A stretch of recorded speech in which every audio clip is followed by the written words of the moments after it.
your mouth.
Ladies and gentlemen, the President of the United States, Donald J. Trump.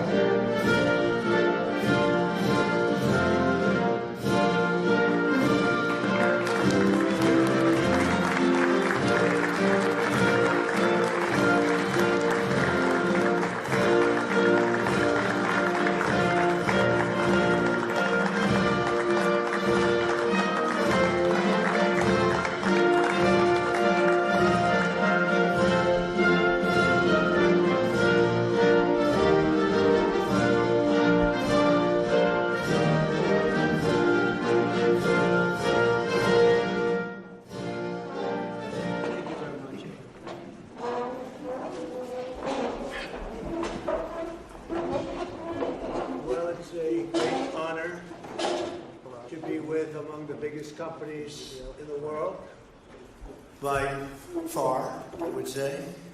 And we're doing tremendous things. Our country is doing very well. You saw the numbers that got released today, yesterday. Deficits cut way, way, way back at levels that nobody's ever seen before, setting records. And the numbers coming into our country are unprecedented, and we're doing really well. We had a situation 3 days ago with Venezuela, and we're getting along extremely well with the people of Venezuela, both the people and the people that are running Venezuela. I just want to thank our military. What they've done is incredible. That was considered unprecedented, to go into a military fort with thousands of soldiers and others, and to come in with 152 planes going every which way, and very rapid speeds, and helicopters, and to come out with no deaths and the loss of no equipment. It was pretty amazing. Nobody's seen anything like it.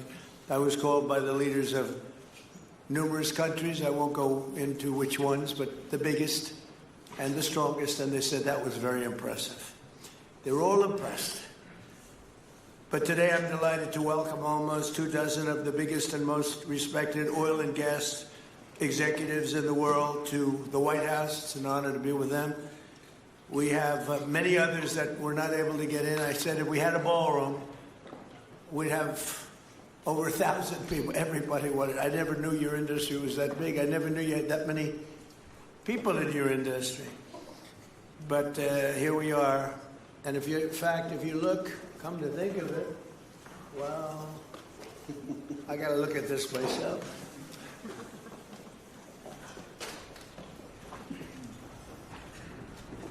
Wow. What a view. This is the door to the ballroom. What a unusual time to look, but I figure we might as well do it. If the fake news would like to go back and take a look, you can, but you'll see a very big foundation that's moving. We're ahead of schedule in the ballroom and under budget. It's going to be, I don't think there'll be anything like it in the world, actually. I think it's going to be the best. We won from, this is, as you know, our biggest room, which would seat 100 for dinner, maybe, if you're lucky, if you're nice and tight. And the ballroom will seat many. And it'll also take care of the inauguration with bulletproof glass, drone-proof ceilings, and everything else, unfortunately, that today you need. So we're going to discuss how these great American companies can help rapidly rebuild Venezuela's dilapidated oil industry and bring millions of barrels of oil production to benefit the United States, the people of Venezuela, and the entire world.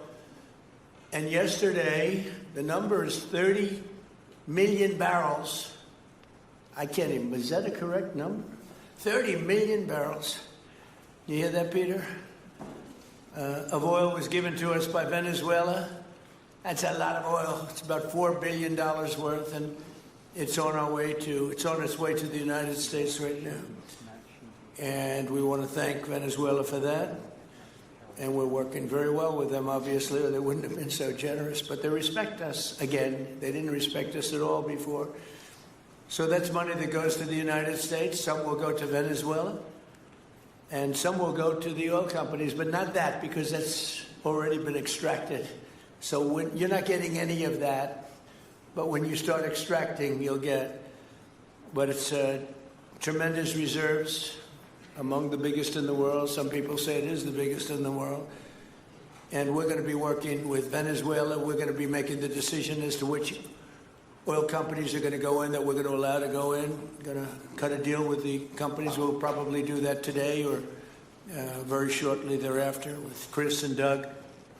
And we're dealing with the country, so we're empowered to make that deal. And you have total safety, total security. One of the reasons you couldn't go in is you had no guarantees, you had no security, but now you have total security. It's a whole different Venezuela, and Venezuela is going to be very successful. And the people of the United States are going to be big beneficiaries because we're going to be extracting, numbers of, in terms of oil, like few people have ever seen, actually. So you're dealing with us directly. You're not dealing with Venezuela at all. We don't want you to deal with Venezuela. Let me thank Vice President J.D. Vance, who's doing a fantastic job. Secretary of State Marco Rubio, likewise, a fantastic job. I have good people. I like them better than my first group. But we had despite that, we had a great first term. We had some great people there, too, by the way. But we had a great first term. We had the greatest economy in the history of our country in the first term, but this is blowing it away. And you haven't seen anything yet. Everyone's been shocked by the numbers, 5.4% GDP. And that's despite the fact that we were badly hurt by the Democrat shutdown, of which they'd like to see if they could shut it down again.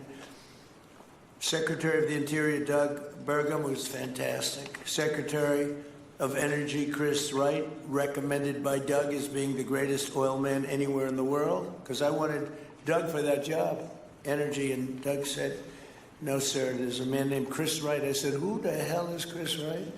He said he's the most talented oil man anywhere in the world. I doubt you can get him, because typically oil men make a lot of money, and women. They make a lot of money, but Chris came. You took one of the greatest salary cuts probably in history, Chris. Right? But he's a fantastic person, loves our country, and many other important members of this team. And I want to thank them for their efforts. As you know, last week the United States Armed Forces performed one of the most spectacular military operations in American history, apprehending the outlaw dictator Nicolas Maduro for his crimes against the United States, crimes for which he has now been indicted and is in federal court awaiting trial. And he killed many people, millions of people, actually, and allowed jails, prisons, mental institutions, insane asylums, drug dealers, drug addicts to pour into our country totally unchecked because of Sleepy Joe Biden's policy of open borders, the stupidest thing I've ever seen. We're getting them all out. The departure of Maduro makes it possible an incredible future for both nations, Venezuela and the United States, in which we will more closely integrate the economies of two major energy powers in the Western Hemisphere. Energy coming out of Venezuela was very small. One of the things the United States gets out of this will be even lower energy prices. We have people now getting gasoline for $1.99, $1.96, $1.95, $1.92 yesterday, somebody. And it used to be $3.50, $4, $5 a gallon. Think of that, $1.99. Decades ago, the United States built Venezuela's oil industry at tremendous expense with American skill, technology, know-how, and dollars. But those assets were stolen from us, and we had presidents who did nothing about it. This president is much different than your other presidents. They did nothing about it. They stole it. Some of the people in this room were a little bit younger when that happened, but not that much younger. It wasn't that long ago. But they stole our assets like we were babies, and the United States did absolutely nothing about it. So now we're doing everything about it. Now we're doing 500% about it, but it's a long time after the act took place. So they stole from us, and it was taken by socialists and communists at the time, and Venezuela was going bad, really bad. And as much oil as they have, they're producing almost nothing, which is just a system. So we're really, if you look at it, we're taking back what was taken from us. They took our oil industry. We built that entire oil industry. Started a long time ago, but they took it, and they were very ungracious to this country, but now they're being very nice. American companies will have the opportunity to rebuild Venezuela's rotting energy infrastructure and eventually increase oil production to levels never, ever seen before. When you add Venezuela and the United States together, we have 55% of the oil in the world. The United States is number one. We have them drilling. Drill, baby, drill was my campaign, and Doug and Chris, I think we're setting records on drilling right now and taking oil without Venezuela. That's how we're getting the oil prices down. The plan is for them to spend, meaning our giant oil companies will be spending at least $100 billion of their money, not the government's money. They don't need government money. But they need government protection and need government security that when they spend all this money, it's going to be there so they get their money back and make a very nice return. The plan is for them to spend at least $100 billion to rebuild the capacity and the infrastructure necessary. Venezuela has also agreed that the United States will immediately begin refining and selling up to 50 million barrels of Venezuelan crude oil, which will continue indefinitely. We're all set to do it. We have the refining capacity. It was actually based very much on the Venezuelan oil, which is a heavy oil, very good oil, great oil. It's fantastic for certain things like asphalt roads. Best there is in the world for asphalt roads and other things. All of the companies here today are going to be treasured partners in bringing the nation of Venezuela back to life, restoring its economy, and generating great wealth for their companies and for their people, and also great wealth for the American people, and tremendous wealth for the companies that are going in. The companies that are going in, and if you don't want to go in, just let me know, because I got 25 people that aren't here today that are willing to take your place. So I just want to thank, these are people that I either know or I know of by reading lots of business magazines and journals and papers. And these are the greatest oil people anywhere in the world. Harold Hamm, I see, is here. Harold, you know, there's a story about Harold Hamm that he can look at a piece of land, put a straw into the land, and oil pours out. Is that true about you? Whereas some of you guys have to invest hundreds of millions of dollars to find that oil. So we can't let that story be true. But they say Harold puts a straw into the land and oil comes gushing out. So you're not a big R&D person, are you, huh? He's called Instinct for Oil. Now, he's got other problems, but we won't talk about those problems. But he's been a great supporter of mine for a long time, haven't you, Harold? So congratulations. But we have, and I think Harold would agree, we have the greatest oil men and women anywhere in the world sitting in this room right now. And we have a lot of people that will be back to see us sometime next week. We're going to have another meeting for another group. But we're going to do this very quickly. We can have this done almost immediately. So I'd like to thank you all for being here. I'd like to invite Vice President Vance to say a few words, followed by Secretaries Rubio, Bergman, Wright, and then we'll have a few words from representatives that are here and to discuss their ideas, a couple of them. We have Chevron, which has been, where's Chevron? Where are you? Yeah, far right. Oh, I thought you'd have a better location. You were the only one that was there for all that. I used to call you and say, what the hell is going on with Venezuela? He stuck it out. I don't know if you made money or not, but you stuck it out. I got to give you a lot of credit for that. Mark Nelson, thank you very much. Exxon CEO Darren Woods. Darren, thank you very much. How's Exxon doing? Okay? All right, thank you very much. They'll do a lot better now, won't they? Huh? Exxon's been amazing. It's been an amazing company. And ConocoPhillips CEO Ryan Lance, thank you very much. So you guys could say something, and then we'll take some questions from the press. And if anybody else would like to speak, we'll have you speak. We have all the time in the world. This is a big subject. This is massive wealth. And more importantly than massive wealth, it leads to lower taxes and a lot of jobs for Americans and for Venezuelans, but for Americans in this case. And I just, again, appreciate you all being here. And I'd like to ask JD to say a few words, please. Thank you. Thank you, Mr. President. Thanks to everybody for being here. You know, as a Marine Corps veteran for my entire lifetime, presidents, and let's be honest, they were Democrats and Republicans, would send the American military to far-off places. They would get us involved in these endless quagmires. They would lose hundreds or thousands of American lives, and the American people would get nothing out of these misadventures. And now you have an American president who's empowered the American military to stop the flow of drugs into our country and to ensure that we, as opposed to our adversaries, control one of the great energy reserves that exist anywhere in the entire world. And he did it without losing a single American life in the process. It was an amazing operation. It's going to make our country richer. It's going to make our country more powerful. It's going to make our country safer. And it's going to lead to the decline, the further decline of drug overdose deaths in the United States of America. An amazing thing, and I'm happy to be here to talk about how we can make it an even bigger and better operation for the American people. Thank you, sir. Thank you very much. Marco? Thank you, Mr. President. And I think this is a reminder that everything this president does, everything President Trump does, is with the American people in mind. It was not in the national interest or national security of the United States and of our people to have in our own hemisphere a country, not just with vast energy reserves, but controlled by an indicted narco-trafficker who flooded our country with illegal immigration, including drug gang members, openly cooperated with drug gangs, and by the way, stole the wealth of that country to fund a repressive regime and also benefit adversaries such as Iran. All of that is now changing.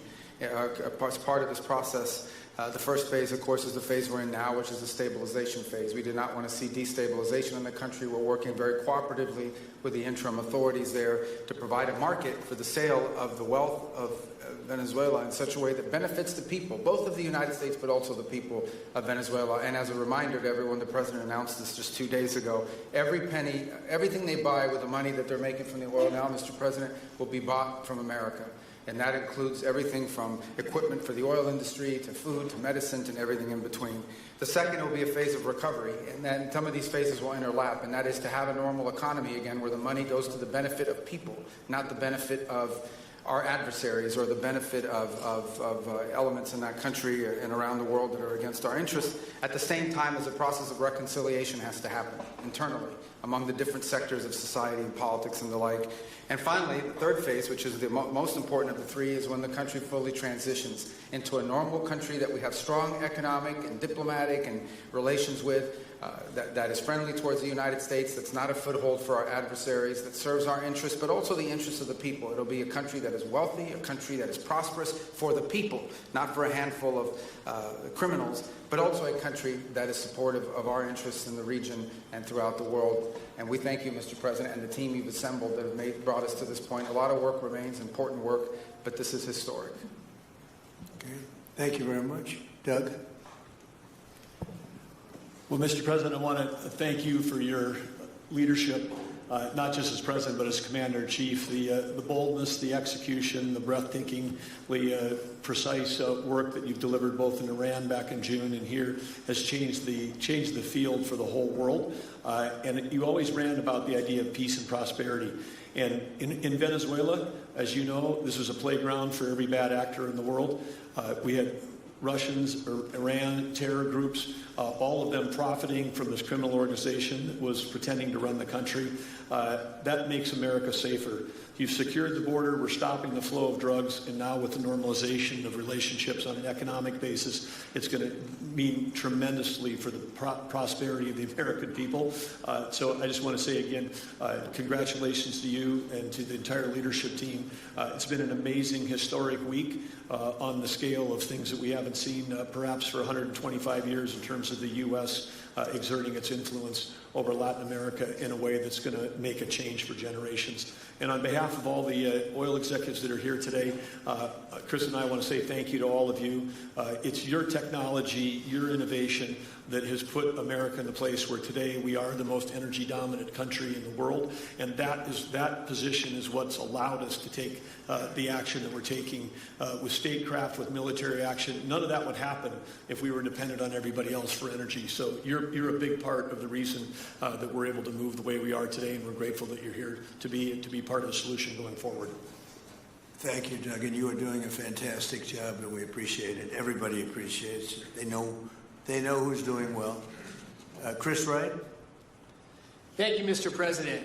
Yeah, what we've seen in the last week is leadership matters and credibility matters. Venezuelan oil has been sanctioned for many years, and the oil just flew, those sanctions were not enforced.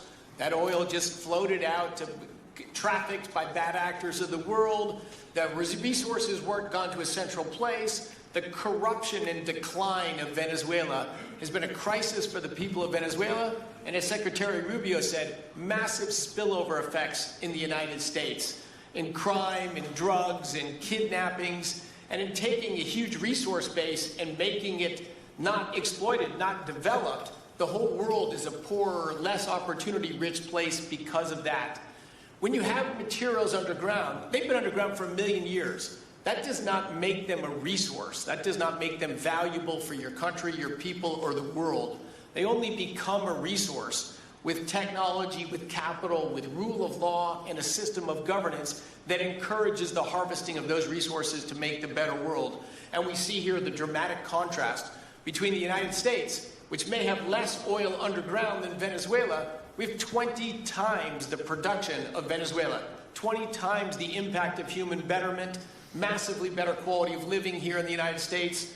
That was at risk under the last administration. We've seen a lot of attacks on the energy that makes the world go round. President Trump's election has removed those risks, has embraced reality about how the world is energized, and we are at record production of oil in the United States, record production in natural gas in the United States. We've seen a meaningful decline in gasoline prices, diesel prices, travel prices because of jet fuel.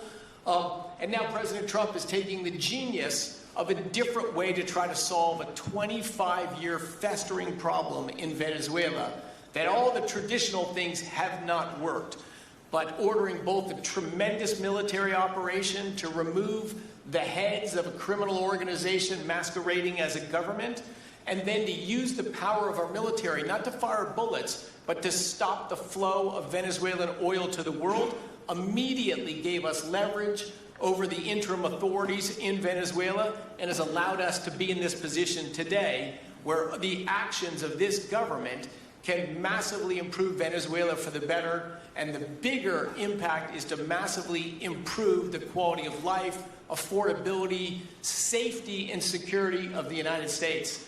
Very proud to be here. And we'll turn it over to Mark Nelson, who's the vice chairman of Chevron. Chevron has been in Venezuela for over 100 years, continuously. Mike Wirth, the CEO, had a knee replacement recently. He's not here. Mark is a tremendous leader in our industry, and I'll turn it over to him. Thank you, Secretary Wright. Again, I'll send Mike Wirth's regrets. He really wanted to be here, Mr. President. Great guy. On his behalf, I have 3 very quick thank yous. and an assurance I'd like to provide you all. The first thank you, Mr. President, is to you. It's thank you for convening this gathering. It's thank you for your leadership, and thank you for continuing to keep American energy domination in the forefront. So thank you for that. Thank you very much. The second thank you actually is to the cabinet. So Secretary Rubio, Secretary Berg, and Secretary Wright, your ability and commitment to continue to engage with the parties around the table to keep the world working is greatly appreciated. So thank you for that. And the final thank you actually would go to our Venezuelan employees of Chevron. They have been working tirelessly to operate safely, protect the environment in country, and their dedication and skill will help us in this next chapter. And finally, I'll close with the assurance. For more than a century, Chevron has been a part of Venezuela's past. We are certainly committed to its present, and we very much look forward as a proud American company to help it build a better future. And so, Mr. President, thank you for your leadership. You really suffered there. You stuck it out. A lot of people left. A lot of big companies left. Many of the people sitting at this table left because of the safety risk and other risks. But you stuck it out. I give you credit for that. Sometimes it was hard. I remember 6 months ago I told you to stay, just stay. Things are going to happen. You'll be very happy. I didn't know they were going to happen this fast or this conclusively. One thing I think everyone has to know is that if we didn't do this, China or Russia would have done it. And if China or Russia were a next-door neighbor, because essentially this is not around the other parts of the world so far away where you fly in an airplane for 24 hours before you get there. This is sort of a next-door neighbor if you think about it. And I told China and I told Russia, we get along with you very well. We like you very much. We don't want you there. Not going to be there. And if we didn't do this, China would have been there and Russia would have been there. Maybe they both would have been there together, but they're not going to be there now. One thing I will tell them, and I will tell you, that we are open for business. China can buy all the oil they want from us there or in the United States. Russia can get all the oil they need from us, and they do like oil, even though they produce a lot of it. But China and Russia and everybody else is able to go, and we'll be open for business almost immediately. I have a feeling the $100 million will be spent $100 billion will be spent very, very rapidly by these very big, powerful, and rich companies, and I think they're going to be able to rebuild the infrastructure. And I hope it's going to be brand new as opposed to a rehab, because I know the tremendous difference between the new and the not so new in your industry. The new is much more beautiful, much better in every way, and actually much smaller. It's like everything else, gets smaller and stronger. It's a combination of smaller, better, and stronger. So I hope you're going to build all brand new stuff, rip out the old crap that's been there for so many years, and do it the right way. You're going to be there a long time. If we make a deal, you're going to be there a long time. If we don't make a deal, you won't be there at all. It's, sort of interesting. But again, China and Russia would have been there if we didn't do this. And the other thing, people ask about the second wave. I don't think it's going to be necessary. We have an armada, a giant armada like nobody's ever seen in that part of the world. And it's stationed off the coast. And we are getting along so well with the people that are involved in representing Venezuela that I don't think we're going to have any I don't think it's going to be necessary to do the second wave. We were planning on a second wave, but the first wave was so powerful and so good and so strong. And frankly, the people in the country, they did the right thing. They were smart. They did the right thing. They didn't want to go through a second wave. But we've got a tremendous number of the most powerful ships in the world right there. I don't think we're going to have to use that. I'm happy to say that. I don't think we're going to have to use that at all. If I could ask Chevron, you did a great job. I want to thank you. And ExxonMobil, if you would say a few words, and then followed by Conoco, great companies, massive companies, great companies. Exxon, please. Sure. Thank you, Mr. President. I appreciate the invitation and the opportunity, frankly, for the entire industry to show up and provide perspective. frankly, we've been kind of unresponsive to the press regarding Venezuela. I guess today's the opportunity to address the press directly with respect to a number of questions that have been asked of ExxonMobil. First and foremost, obviously, is the interest that we have in Venezuela. And I think, the way I would position that, I think one of the reasons why we see many of the industry players here is we're in a depletion business for a product that is in great demand and will be in demand for many, many, many decades to come. And as a depletion business, the biggest challenge we have is finding resources. There's an opportunity in Venezuela with all the resources there. Is we don't have that challenge of finding, we have the challenge of developing those resources. So I think it's in the best interest of these companies and, frankly, society as a whole for the industry to be interested in understanding what the opportunity here represents. I'll just share a philosophy that ExxonMobil has when we enter countries, because we do business all around the world in a number of different regimes. We take a very long-term perspective. The investments that we make span decades and decades, so we do not go into any opportunity with a short-term mindset. And there's a value proposition that we have to meet. It has to be a win-win-win proposition. Obviously, it has to be a win for the company and our shareholders and to generate a return for the investments that we make. It has to be a win for the government. The resources are an important source of revenue that help support the people of the places that we do business. And it has to be a win for the people. We have to be wanted there and to be a good neighbor. And those three things ensure a stable, long-term platform for the large investments that we make for the long term. With respect to Venezuela in particular, we have a very long history in Venezuela. In fact, we first got into Venezuela back in the 1940s. We've had our assets seized there twice. And so you can imagine to re-enter a third time would require some pretty significant changes from what we've historically seen here and what is currently the state. If we look at the legal and commercial constructs and frameworks in place today in Venezuela, today it's uninvestable. And so significant changes have to be made to those commercial frameworks, the legal system. There has to be durable investment protections, and there has to be a change to the hydrocarbon laws in the country. We're confident that with this administration and President Trump working hand in hand with the Venezuelan government, that those changes can be put in place. And with respect to the Venezuelan government, that perspective we don't have a view on. We haven't talked to the Venezuelan government, and obviously we have yet to assess the people's perspective with respect to ExxonMobil entering the country. In the short term, there are things that can be done while these longer-term issues are being worked. For us, we haven't been in the country for almost 20 years. We think it's absolutely critical in the short term that we get a technical team in place to assess the current state of the industry and the assets, to understand what would be involved to help the people of Venezuela get production back on the market. With the invitation of the Venezuelan government and with appropriate security guarantees, we are ready to put a team on the ground there. We also have a integrated set of capabilities from production to refining to trading, and I think we can be of assistance to getting the Venezuelan crude to market and realizing a market price to help, again, with the financial situation in Venezuela.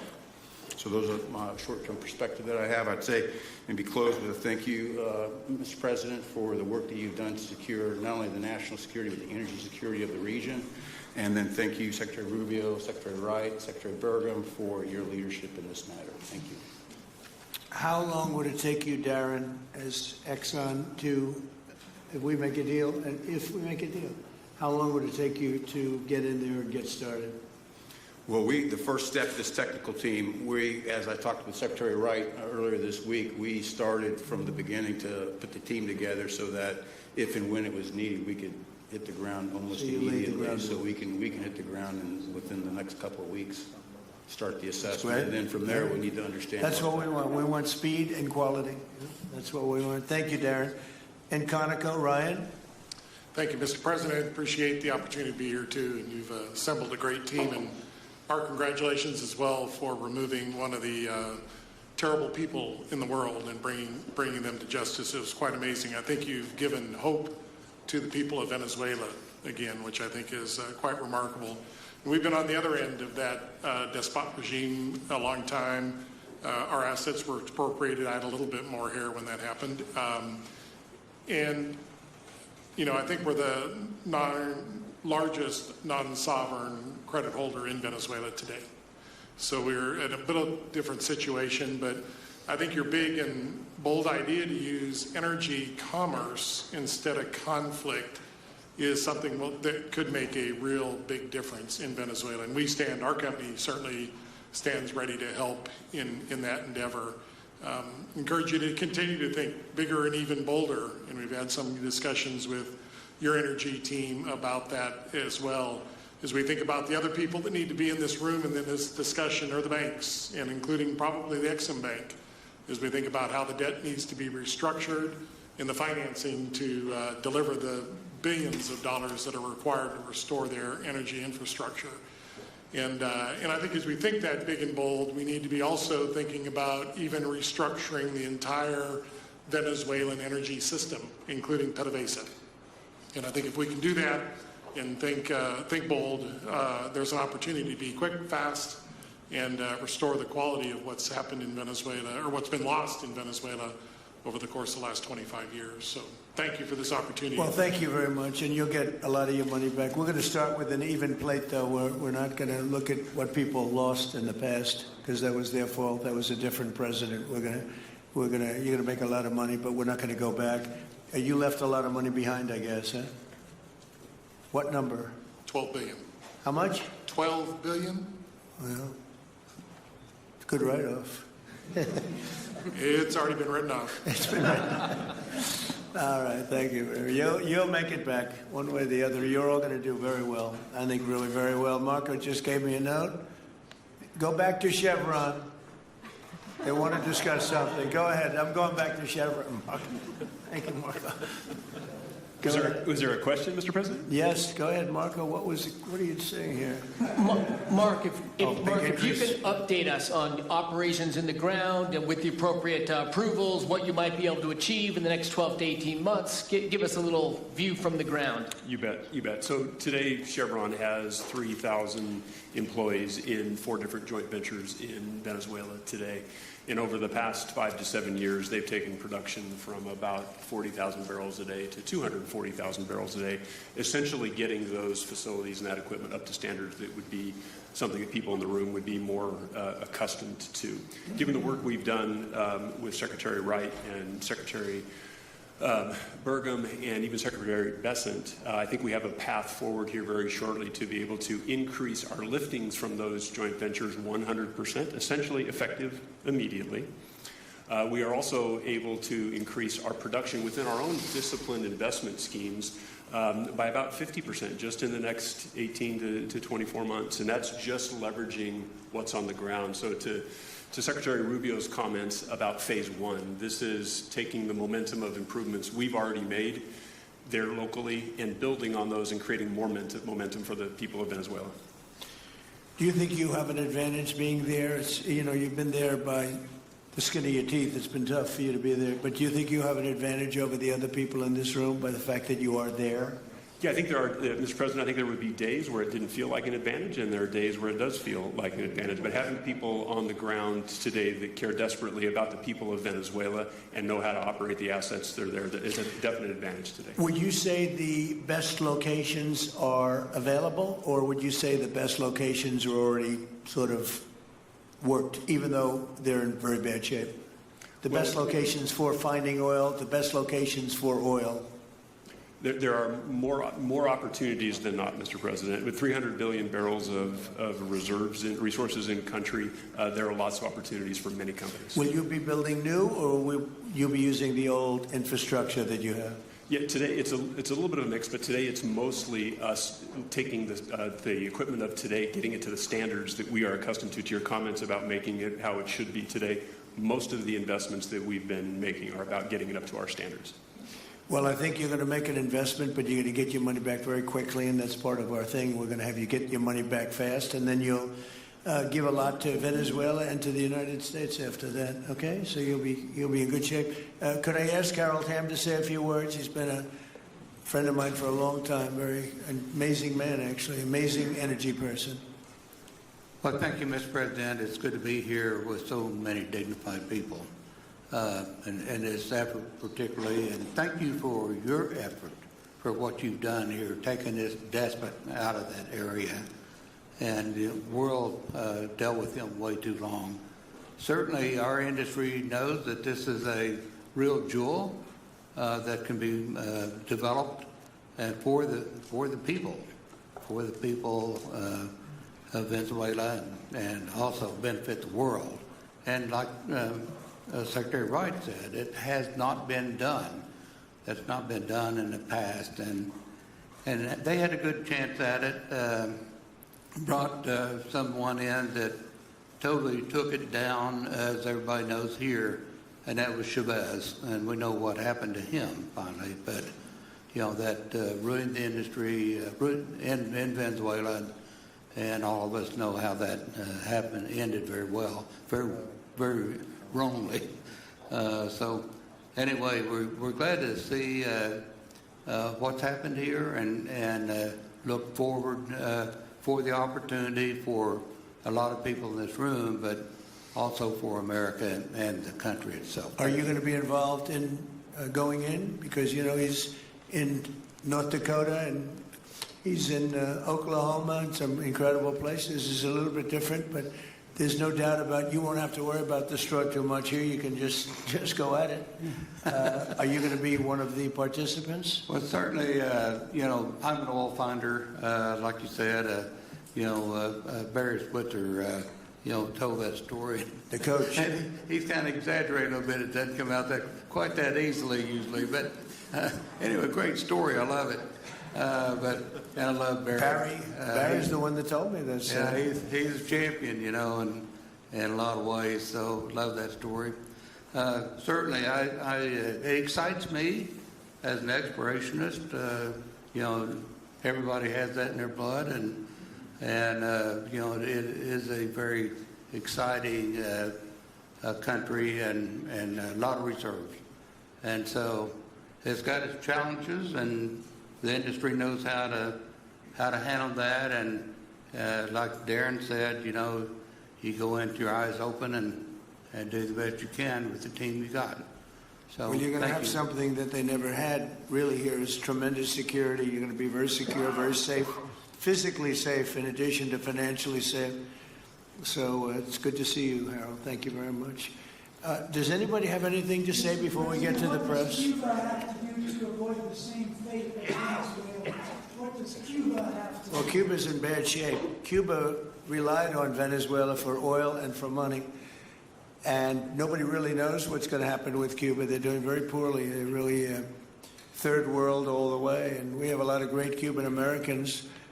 And I would say Marco fits very solidly into that category. And I might ask you to say a few words about, we were discussing it before, Cuba is a very different, they don't have energy, they don't have oil, but they would live off of the oil from Venezuela. And what they do have is very strong people and very powerful people militarily. And they would protect the people running Venezuela, and they would take in a lot of money from Venezuela. Now they don't have that. They won't be taking in any money. So, Marco, what do you think? Well, I mean, the fundamental problem in Cuba is that it's run by incompetent people that don't know what an economy looks like, much less a functioning one. They've made a choice, and that is they would rather have political control over the people than they would have an economy that functions. And they've gotten away with it for 60-something years because they've had donors, the Soviet Union, and now most recently Venezuela. But that's now gone. So the people in control in Cuba have a choice to make. They can either have a real country with a real economy where their people can prosper, or they can continue with their failing dictatorship that's going to lead to systemic and societal collapse. That's a very stark and dramatic choice, and it's one we hope to make the right one. We don't have an interest in a destabilized Cuba, but that would be their fault because they refuse to allow the people of Cuba to have either economic or political freedom for that matter. And you have a lot of people in this country that want to go back to Cuba and help Cuba. A lot of people have left, they came in penniless, they didn't have anything, and they've become very rich people in our country, and they want to very much go back and help Cuba. So that's something that Cuba has that a lot of other places don't have. Peter? President Trump, thank you. I do want to ask you about Minnesota, but first, just more on topic. President Zelensky said that he was watching with the rest of the world as you made this order to go and capture Nicolas Maduro. And he said, if that's how it works with dictators, then the United States knows what to do next. Sounds like he wants you to go and capture Vladimir Putin. Would you ever order a mission to go and capture Vladimir Putin? Well, I don't think it's going to be necessary. I think we're going to have I've always had a great relationship with him. I'm very disappointed. I settled 8 wars. I thought this would be in the middle of the pack or maybe one of the easier ones. And I don't know if you know, Peter, the last month they lost 31,000 people, many of them Russian soldiers, and the Russian economy is doing poorly. I think we're going to end up getting it settled. I wish we could have done it quicker because a lot of people are dying, and mostly soldiers. You know, they get hit in Kiev and they get hit a little bit here and there, and people are dying there too. But largely, it's the soldier population.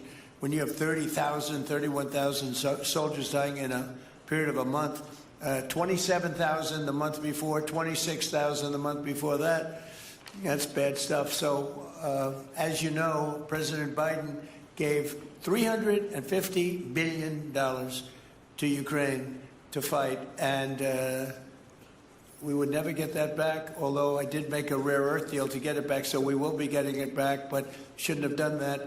It was a bad thing to do. I will say that right now, because I was able to get NATO to up GDP from 2% to 5%, NATO's got a lot of money, and they're paying for everything. We're not losing any money. We're making a lot of money, I guess, if you think of it, because we're selling them military equipment. They're probably giving it to Ukraine. But we're selling them to NATO military equipment.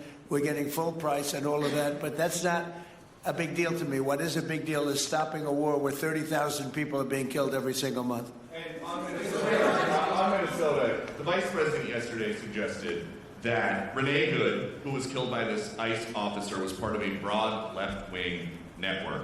What has your team told you about this broad left-wing network? Who is in charge of it? Who's part of it? What's it called? Well, I haven't seen the vice president's statement, but he's generally very accurate. I hate to say it. Look, I watched that yesterday, and there are a lot of different forms to it.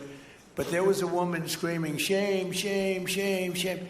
She was a agitator, probably a paid agitator, but in my opinion, she was an agitator, a very high-level agitator, so professional. She wouldn't stop screaming. I said, this isn't a normal situation. This is a professional troublemaker. Because you heard it and I had it. Now, I will say this. The news sort of turned her down, turned her off. Because you're trying to watch. She was so loud and so crazy and just not normal. When somebody sees something like that, they don't go screaming and the same words. So, I guess you could say professional, but I didn't think she did a very good job. You have agitators, and we will always be protecting ICE, and we're always going to be protecting our Border Patrol and our law enforcement. Thank you, Mr. President. Mr. President, in your conversations with these oil executives today, did you provide any security guarantees so that they can do their work safely in Venezuela? Yeah. And separately, Mr. President, they will have those guarantees, yes. And separately, Mr. President, I'm curious in terms of the future of Venezuela. Do you see Venezuela now led by Delcy Rodriguez as an ally of the U.S.? Is that the way that you view that country right now? They seem to be an ally, and I think it'll continue to be an ally. And we don't want to have Russia there. We don't want to have China there. And by the way, we don't want Russia or China going to Greenland, which if we don't take Greenland, you're going to have Russia or China as your next door neighbor. That's not going to happen.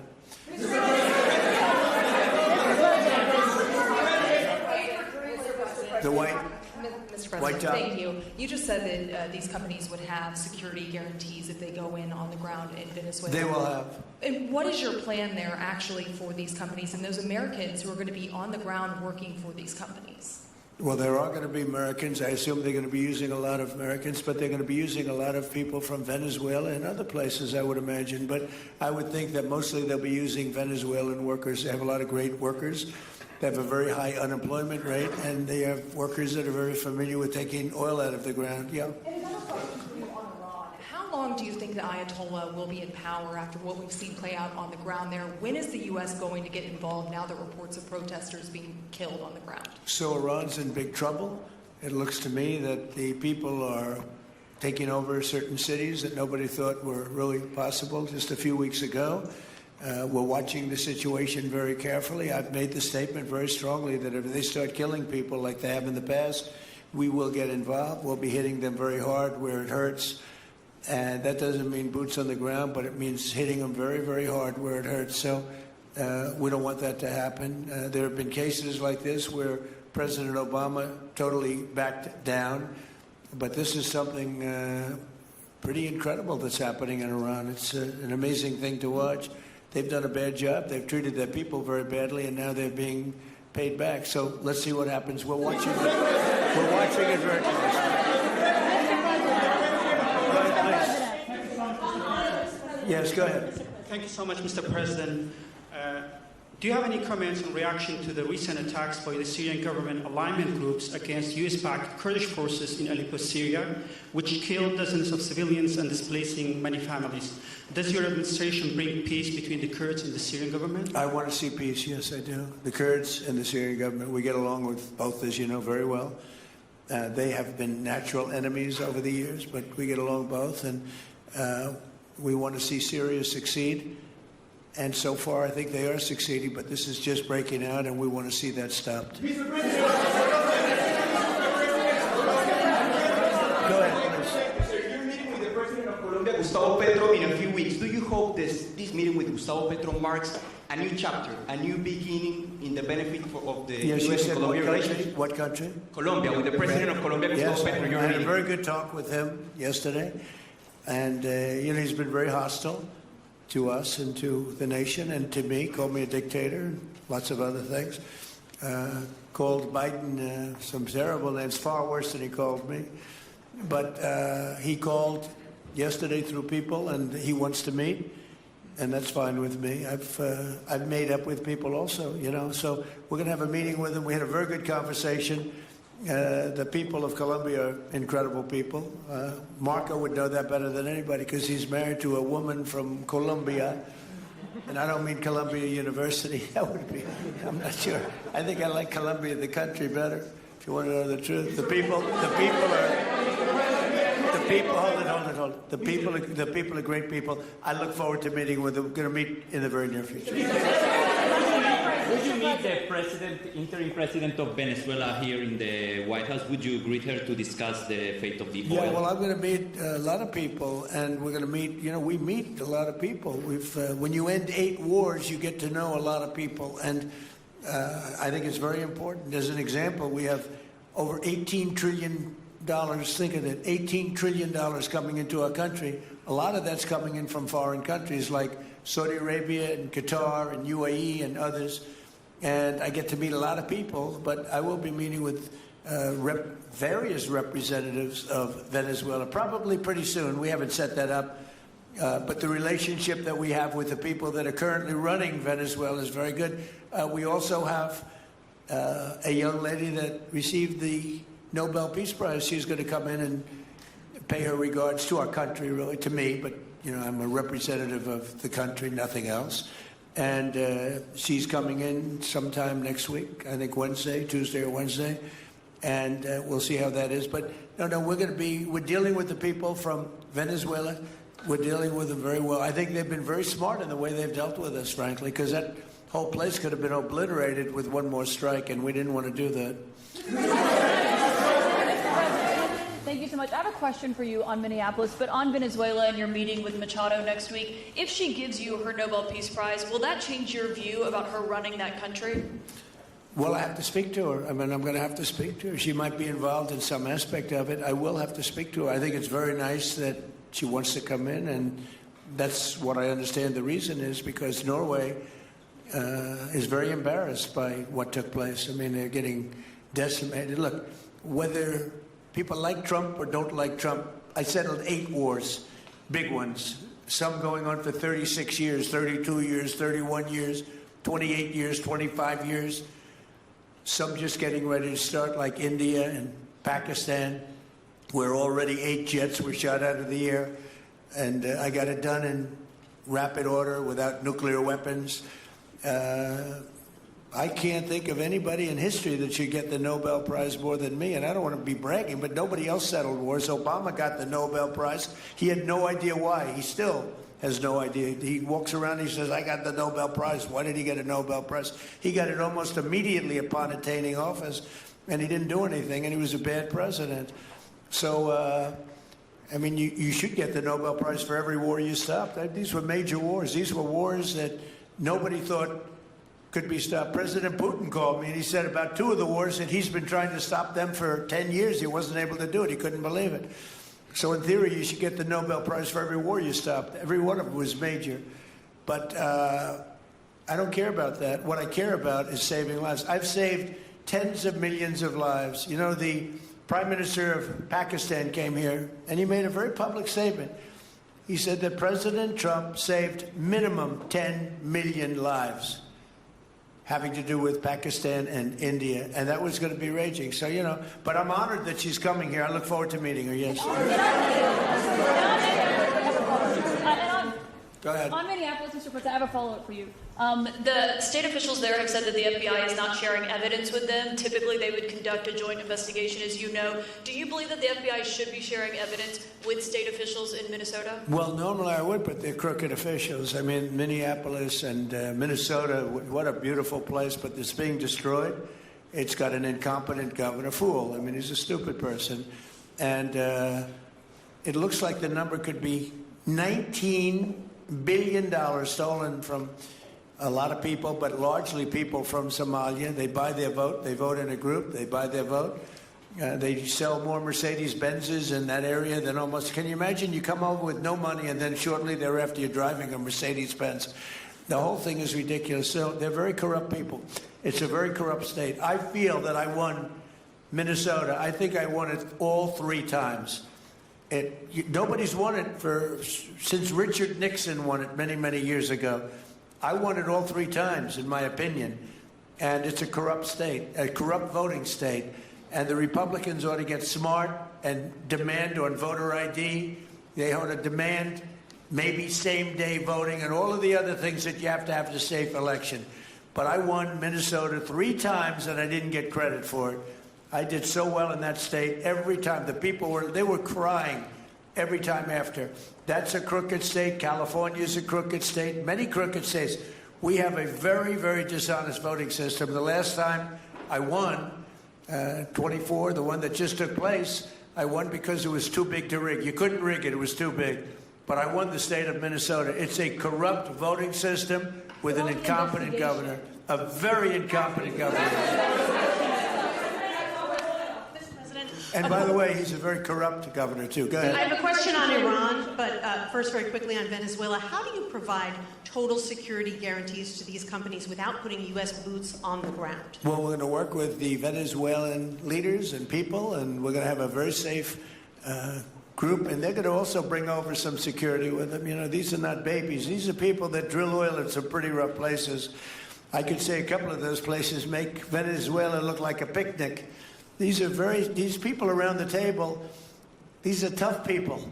They go into areas that you wouldn't want to go. They go into areas that if they invited me, I'd say, no thanks, I'll see you back in Palm Beach. No, this is a tough group of people. They know how to do it. But we are, in addition to that, we'll have very good security for them. We're going to make sure that it's very, very good security. And I think the people of Venezuela are going to give you very good security. You know, the people... No, I'm not talking even leadership. The people of Venezuela are going wild over this. They named a street after President Trump. What do? You attack a country and they name a street? That's never happened before. Although I heard that's also taking place in Iran. They named a street, the protesters.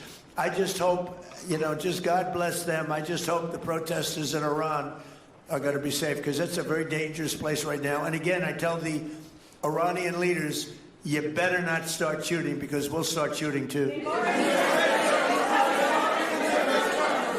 With your glasses, sir, go ahead, please. Hold it. Next to you. Yes, the gentleman with the glasses. All right, thank you, Mr. President. With those very big glasses, actually. Yeah, Ferrari, actually. Mr. President, I have two questions. What do you want the European Union to do in Ukraine? The European leaders seem pretty divided on Ukraine. And then, if you can reiterate this straight message that you have to the Iranian leader, to Khomeini, the message that you have. You're talking about Iran? Oh, Iran, yeah. What The do first I one want is on Iran Europe. to do? I'm sorry? Where are you from? Italy. Oh, nice place. Yeah. Okay. The first question So is what on are you Europe. asking about Iran for? Well, if you can answer about Europe and what you think the Europeans should do on Ukraine, and then a message. Well, look, Europe has been doing so much for Ukraine, but it hasn't been enough. And obviously that I would say that President Putin is not afraid of Europe. He's afraid of the United States of America, as led by me. There's no fear of Europe. You know, Europe's fallen behind. And Europe, and JD said it very strongly, I don't know, it's took a lot of heat, but I didn't give him any heat. Europe is a different place. Europe is changing. Europe has got to get its act together. I love Europe. I guess I came from Europe, essentially. My roots are in Europe, but Europe is a different place. They have to get their act together. Now they've said they have a great NATO leader, and they've gone up to 5% from 2% GDP. That's a big step. But they have to be very careful with their immigration policy, and they have to be very, because, you know, I will just say, to be nice, that there are certain places in Europe that are very important that are no longer recognizable. I'm being very nice. I'm being very diplomatic when I say that. They are not recognizable. And they have to be careful on energy because they're putting windmills all over the place and losing a fortune. They're destroying their country. They're destroying the beautiful landscapes, the beautiful everything. They're doing, and by the way, in case you people don't know, I'm not much of a windmill person. I can proudly say, Doug, that we have not approved one windmill since I've been in office, and we're going to keep it that way. My goal is to not let any windmill be built. They're losers. They lose money. They destroy your landscape. They kill your birds. They're all made in China. And all you have to do is, just about all of the windmills are made in China, the structures. All you have to do is say to China, how many windmill areas do you have in China? So far, they're not able to find any. They use coal and they use oil and gas and some nuclear, not much, but they don't have windmills. They make them and sell them to suckers like Europe and suckers like the United States before. They are the worst form of energy, the most expensive form of energy, and in 8 years they're rotted out anyway. Go take a look at Palm Springs, California, and take a look at what that looks like. It looks like a junkyard of steel. So we don't approve, and I've told my people, we will not approve windmills. Maybe we get forced to do something because some stupid person in the Biden administration agreed to do something years ago. We will not approve any windmills in this country. Two questions. On Venezuela, is it ultimately more important to you to establish stability there or democracy there? Well, you're talking about maybe the same thing. I mean, you're talking about stability or democracy. I don't know. To me, it's almost the same thing. We want stability, but we do want democracy. Ultimately, it'll be democracy. Peter? I do have a policy question, President Trump, but I'm having a hard time seeing here. I see the American flag lapel pin. What is the other lapel pin on Somebody gave me this. You know what that is? That's called a happy Trump. And consider the fact that I'm never happy. I'm never satisfied. I will never be satisfied until we make America great again, but we're getting pretty close, I'll tell you what. This is called a happy Trump. Somebody gave it to me. I put it on. Thank you. And the policy question. How much money are you thinking of giving people in Greenland to get them on board with a possible U.S. I'm not talking about money for Greenland yet. I might talk about that. But right now, we are going to do something on Greenland, whether they like it or not, because if we don't do it, Russia or China will take over Greenland, and we're not going to have Russia or China as a neighbor. Okay?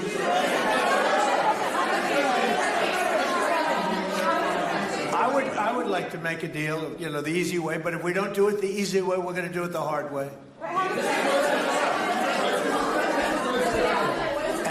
And by the way, I'm a fan of Denmark too. I have to tell you, and they've been very nice to me. I'm a big fan, but the fact that they had a boat land there 500 years ago doesn't mean that they own the land. I'm sure we had lots of boats go there also. But we need that because if you take a look outside of Greenland right now, there are Russian destroyers, there are Chinese destroyers and bigger, there are Russian submarines all over the place. We're not going to have Russia or China occupy Greenland, and that's what they're going to do if we don't. So we're going to be doing something with Greenland, either the nice way or the more difficult way. Please, go ahead, ma'am. On Greenland, Mr. President, why is it so important to you to own it when you have a military presence there, which you could expand to affect security? Because when we own it, we defend it. You don't defend leases the same way. You have to own it. And, with a nation, look at what happened with Obama, with that horrible deal they made with Iran. It was a short-term deal. It was like a 9-year deal. Countries can't make 9-year deals or even 100-year deals. Countries have to have ownership. And you defend ownership, you don't defend leases. And we'll have to defend Greenland. If we don't do it, China or Russia will. It's not going to happen. We are not going to have, and I like China, I like Russia, I love the people of China, I love the people of Russia. I get along very well with President Putin, but I'm very disappointed in him. I get along very well with President Xi. I'm going to go over to China in April. But I don't want them as a neighbor in Greenland. Not going to happen. And by the way, and NATO's got to understand that. I'm all for NATO. I saved NATO. If it weren't for me, you wouldn't have a NATO right now. But we're not going to allow Russia or China to occupy Greenland, and that's what's going to happen if we don't. Go ahead. On the economic report that came out today, Mr. President, one, can you respond to that? And two, it was an amazing report. The most amazing thing is government jobs are way down, and yet the unemployment or the employment numbers are very good. We've gotten rid of tremendous numbers of federal government jobs. Nobody's ever seen anything like it. And yet the employment numbers are very good. They're really getting better. But now we have all those people to work in the private sector for a lot more money. I think that's one of the very big things. The other thing is at 5.4%. And remember, this is after we had a shutdown. And that shutdown had an impact because the concept of the shutdown, even though it's before, people knew we were going to be shutting down. A lot of bad things happened. And by the way, on January 30th, you may have another shutdown. We'll see what happens. But I think the numbers, Caitlin, were really amazing. Look, to think about 5.4%, nobody thought that. They thought it was going to be 2%. And you know what it is? It's tariffs. And it's also November 5th. We had a great election, a great election. Our country was dead 1.5 years ago. And now we have the hottest country anywhere in the world. And I hope you guys were impressed. 5.4%. And we haven't even really transitioned yet. There's no reason it can't be much, much higher than that. Yeah. First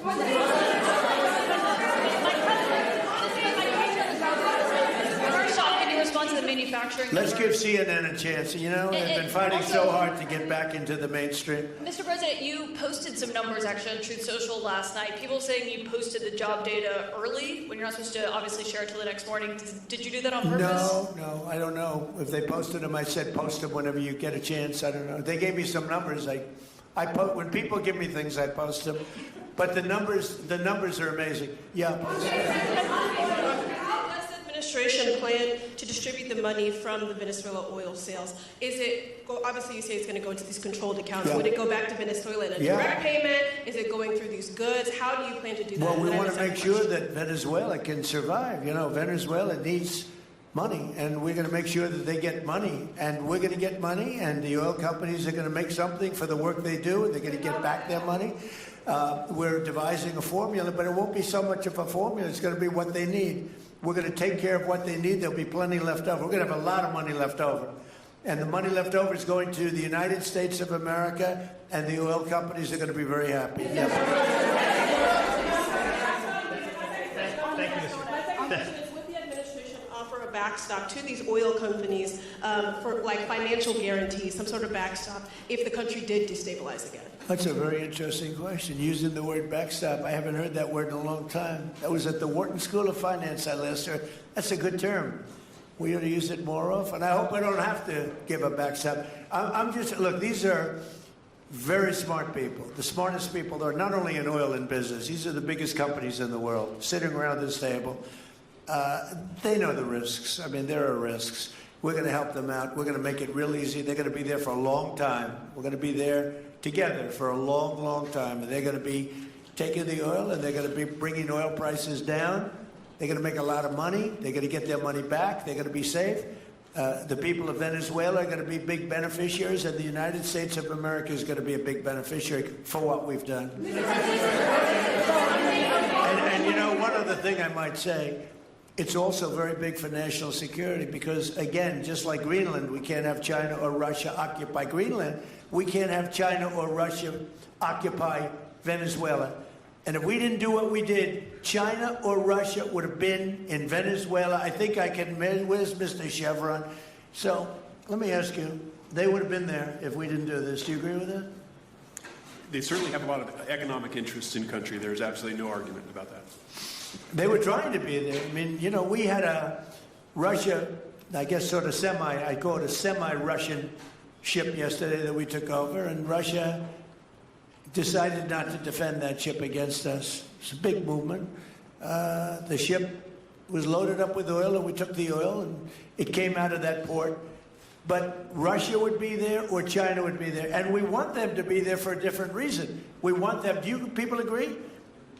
In particular, China, they need a lot of oil. Russia doesn't need so much, but Russia was there anyway. But I assume you agree that China would like to be doing a lot of business there by buying oil, and I want to just tell President Xi and President Putin, but more so in this case President Xi, because they do need a lot of oil, and we are open for business in the United States, and we are open for business in Venezuela, right?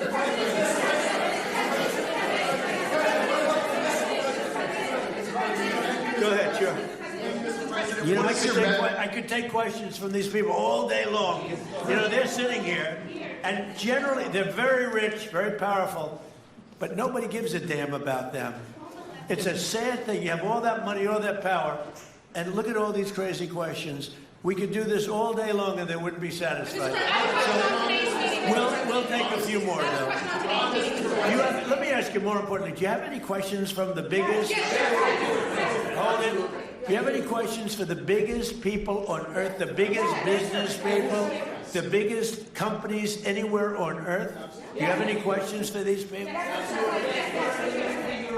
No, do you have a question for them? Yes, but have you heard from any of the companies in the room that they are committed to rebuilding the oil infrastructure in Venezuela? And for the executives in the room, what do you need from the administration in order to invest? That's a good question. Do you want to go and answer that question? Yeah. Exxon, small company. I'll refer you back to the statements I made before. There are a number of legal and commercial frameworks that would have to be established to even understand what kind of returns that we'd get on the investments. So I think all the investments and the opportunity sets, I think everyone sitting around this table would have the opportunity and the know-how and the capability to make the investments. The questions will ultimately be, how durable are the protections from a financial standpoint? What do the returns look like? What are the commercial arrangements, the legal frameworks? All those things have to be put in place in order to make a decision to understand what your return would be over the next several decades that these $1 billion investments would be made on. You know, could I do this? Because we have, again, the biggest people on the planet Earth around this table, biggest companies in the world. I'd like to just ask them to introduce themselves. We'll start from this end and go around to here. And if you have anything to quickly say, we can do that. But you want to just start right over here? These two guys, we'll leave them out because they're with us. Please. Thank you, President Trump. John Addison at Vitol. We're here to ensure that you are going to be able to move all of this oil all around the world at the best price possible so that the influence that you have over the Venezuelans will ensure that you get what you want. Thank you. Thank you. Good point. Thank you, Mr. President. Ryan Sheffield of Formentera. My grandfather, Hugh Sheffield, was president of ARCO, Venezuela. Right. Thank you for what you did. Do you like what we're doing? There's a lot of shale there, a lot of upside. He would be very happy looking down. He'd be very proud of you right now, right? Yes, sir. Good. Thank you. Mr. President, Luis Rodriguez. I'm probably the only Venezuelan American sitting on around this table. I want to personally thank you for the courage of your actions over the last couple of weeks. I think I speak, and I speak of Venezuela in general in saying there's optimism. You've brought optimism to the table, and if the conditions are met, the opportunity is absolutely immense. I agree with that. That's true. Thank you. Well said, too. It's immense. This is a tremendous opportunity. Thank you. Richard Holton from Trafigura. We're working with your administration, Mr. President, to bring that Venezuelan oil to the United States. Our first vessel should load in the next week. Good job. Thank you. I think the reason that most of us are here and thinking about the future is because we trust you initially to set this program up that will work and guarantee that this can be done. And there's a huge investment that needs to be done. We've all agreed on that. And certainly we need time to see that through. So thank you for what you've done. Thank you very much. Thank you. Mr. President, I'm Lane Riggs, CEO of Valero Energy, and we're one of those companies that refineries in the U.S. are uniquely configured to run Venezuelan oil, and we're more than happy as this opportunity expands for us to further invest in our refineries to produce more. And you're very much set up for the heavy oil, right? Yes, sir. That's great. That's great. We're ready for it. Thank you, Mr. President. Thank you, Mr. President. Thank you for having us here. Thank you. And thank you for opening the door to a better Venezuela. We are a Spanish company, but we are fully committed to invest here in the States.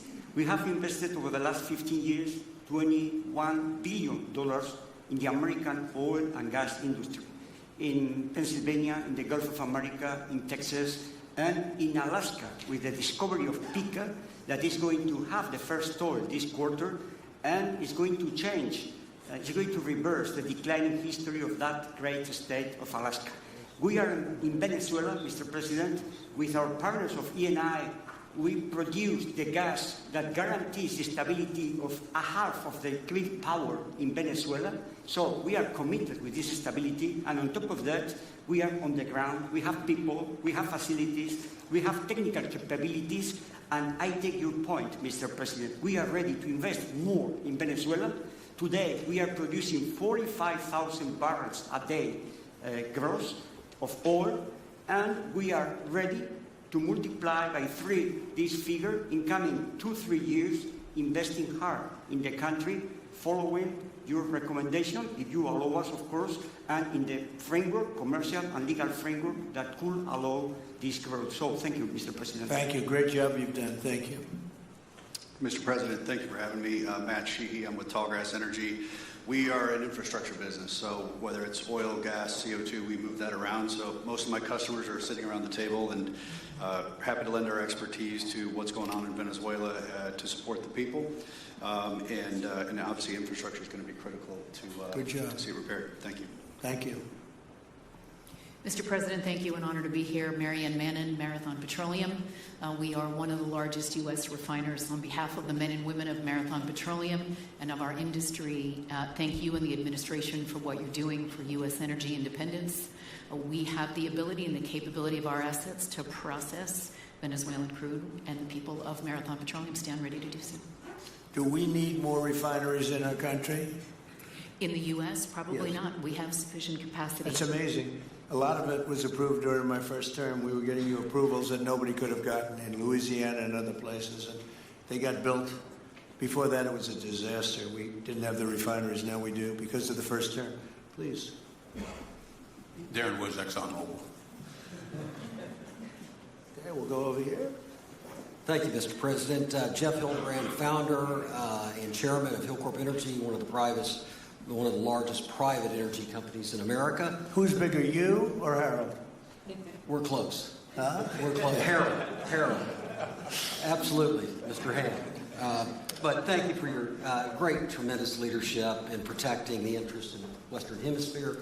The message that you have sent to China and our enemies to stay out of our backyard is absolutely fantastic. So thank you. Thank you very much. And finally, Hillcorp is fully committed and ready to go to rebuilding the infrastructure in Venezuela. You'll go there? You'll be going? Yes. Good. That's good. You'll be very happy. Thank you very much.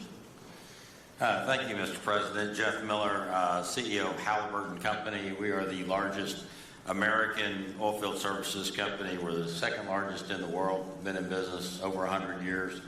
Started operations in Venezuela in 1938. Long time in Venezuela. I personally lived there for 4 years and raised my kids there. So quite familiar with Venezuela, and just couldn't express gratitude more so for the opportunity to return to Venezuela under the stability that I know that this team and your team are able to deliver. So when did you leave? Huh? When did you leave Venezuela? As a company, we left under the sanctions in 2019. So we had intended to stay, and then when the sanctions went into place, we were required to leave. But very much interested in returning. And 600 Venezuelans with Halliburton today, all around the world. Look forward to putting them back to work. Great job. Great job. You'll be back. Please. Mr. President, I'm Alex Panberg. My company, Aspect Energy, is one of the leading American international wildcatters. We've found significant fields in central. Are you a wildcatter? I'm a wildcatter. That's pretty cool, I'll tell you. I would have been a wildcatter too if I was in. And you've been successfully wildcatting. We've found significant fields in Central and South America, in the Middle East, and in Europe. We're a leading oil producer in Hungary. But probably the most pertinent example is what a wildcatter does is take on risk and try to reduce it, and then other people come in and put more capital in later, so we're kind of kickstarters in the oil industry. We went into Kurdistan very early on, back when people told us it wasn't safe and we shouldn't do it. We found a big field there, and it ultimately has got to be developed along with one of my colleagues here to be one of the big leading fields in Kurdistan. We think that Venezuela has a tremendous amount of opportunity. If you look at the reinvestment required, the investment required, people are talking about hundreds of billions of dollars. But if you put that in perspective, that's 1 million barrels a day for 15 years. It's $220 billion net cash flow. So what we really need to do is to be able to kickstart production and then reinvest and have the confidence to reinvest. And what you're doing by putting the United States in control of the cash flow coming out of the country, it gives companies like ours the confidence to say we can kickstart this production and then reinvest and reinvest. In Hungary, we've invested $1 billion in changing the trajectory of Hungarian oil production.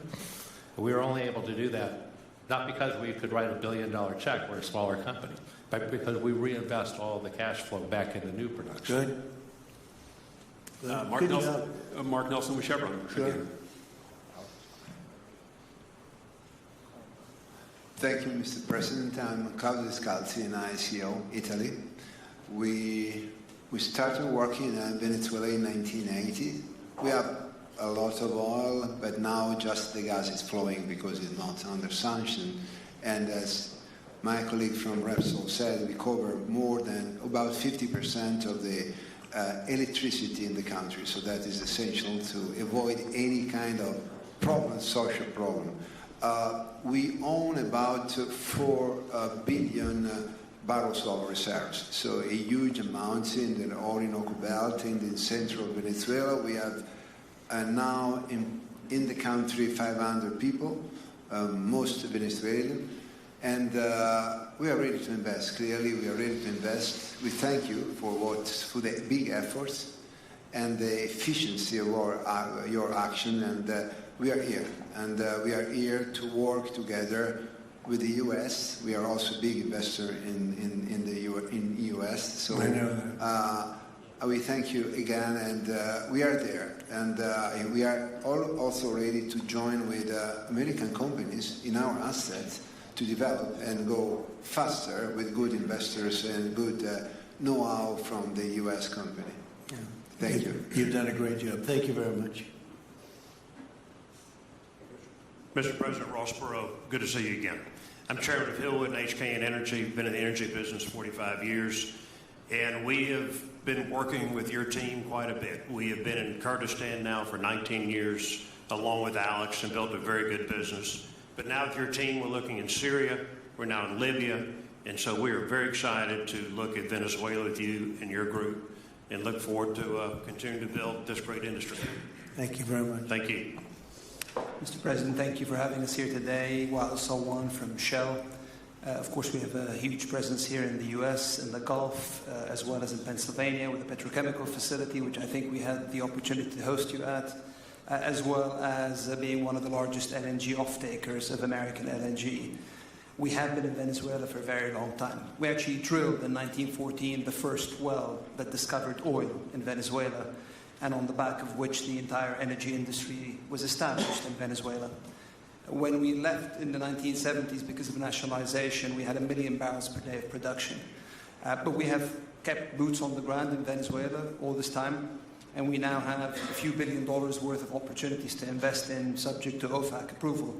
So we are ready to go and looking forward to the investments in support of the Venezuelan people. That's great. Thank you very much. Thank you, Mr. President. Ben Marshall, the America's CEO for Vitol. Alongside Trafigura, we're very thankful to have worked with the government and the Venezuelans to be able to bring the crude oil to market at a market price as quickly as we can to help stabilize the country. Thank you. Thank you. Brian Lance, ConocoPhillips. I'll defer to my colleagues. Thank you, Mr. President. Olivier Lepoche, CEO of SLB, or formerly known as Schlumberger, the largest global oilfield services. We have been in Venezuela since 1930, and we still operate. We operate today on the ground with, in support of Chevron. We have ability to scale. We have 1,100 Venezuelans in the company, 2,000 additional that are calling us to go back to country and to go back to work. We're able to mobilize in the last 18 months 2 rigs and deliver 50 wells with success. So we're here. We have knowledge of the subsurface like nobody else has. We have boots on the ground, capacity on the ground, $700 million of equipment value on the ground in Venezuela, ready to mobilize for all of our partners, customers. So we are ready to scale fast, and we really want to thank the administration, Secretary Wright, Secretary Bergen, for the effort they are supporting and giving us to be successful on behalf of the Venezuelan oil and gas industry. Thank you very much. Thank you very much. Well, check this out. They say the very best for last. And I don't have that sexy accent like this guy next to me here. Mr. President, my name's Bill Armstrong of Armstrong Oil and Gas. I'm a private independent guy. And in real estate, you were a wildcatter. So wear that motto proudly. But like you, I was my own guy. I don't have shareholders. I don't have private equity partners, but I've been drilling all over the place. In fact, I had the largest discovery in Alaska, biggest discovery in 50 years in our country. I now control 8 million acres adjacent to Venezuela, so I'm already heavily invested in the area. We share a 150-mile border with Venezuela in the countries of Aruba and Curacao, and we are ready to go to Venezuela. It is, in real estate terms, it is prime real estate, and it's kind of like West Palm about 50 years ago. Yeah. Very right. Yep, I agree with you. Thank you. Congratulations. So I think what we're going to do is speak without the press to these gentlemen, see what kind of a deal we can make. We're going to get them involved. I'm going to ask Doug and Chris and some of the people that we have from the business standpoint representing our country to start talking about the confines of a deal. I have an idea what I want, what I think we should have. We have to get them to invest, and then we have to get their money back as quickly as we can, and then we can divvy it all up between Venezuela, the United States, and them. I think it's simple. I think the formula is simple. We start with a brand new plate, and it's going to be a tremendous success. I think it's going to be probably like few other things could ever be. You know, there's so much. Venezuela's been really taken advantage of by a lot of people because they drill very little. I mean, as much as you hear they drill very, very little, very small percentage. But now that'll change, and it'll change very rapidly because these are the biggest people, and it'll change very rapidly. So if you don't mind, I'll ask the press to leave, and we will see what kind of a deal we're going to make with these geniuses, and I think you're going to come out very good. Thank you all very much. Thank you. Thank you. Thank you, everybody. Thank you. Down with the line, please. Thank you. You can take that. We'll come back for the cables.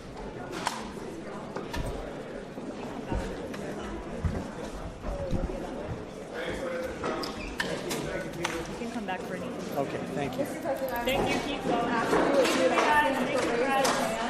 raise their hand if they would be going to Venezuela. If you want to ask them what would affect them.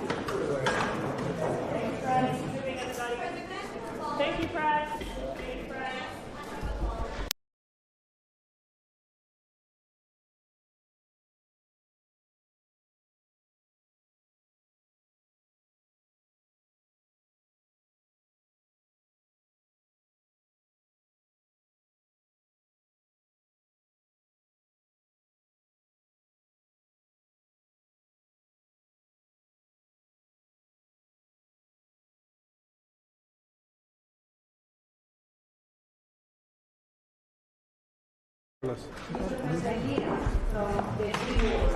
Are worried and concerned that these negotiations and conversation dialogue with the regime of Venezuela, now with Delcy Rodriguez, is going to be more focused on economic gains and oil control than achieving the transition, the political transition to democracy. What is your message to them? And also, are you going to support Maria Corina Machado as the opposition leader, a candidate in future elections? It will be something that I think you're going to be very impressed with when we're all finished with this process. As you know, it's been a very complicated situation for many, many years. And we have just uncomplicated it a lot. And in the end, what we want to do is we want to see votes, we want to see voters, we want to see democracy, we want to see a lot of good things. And I think in the end, you're going to be very impressed. Okay? Thank you very much.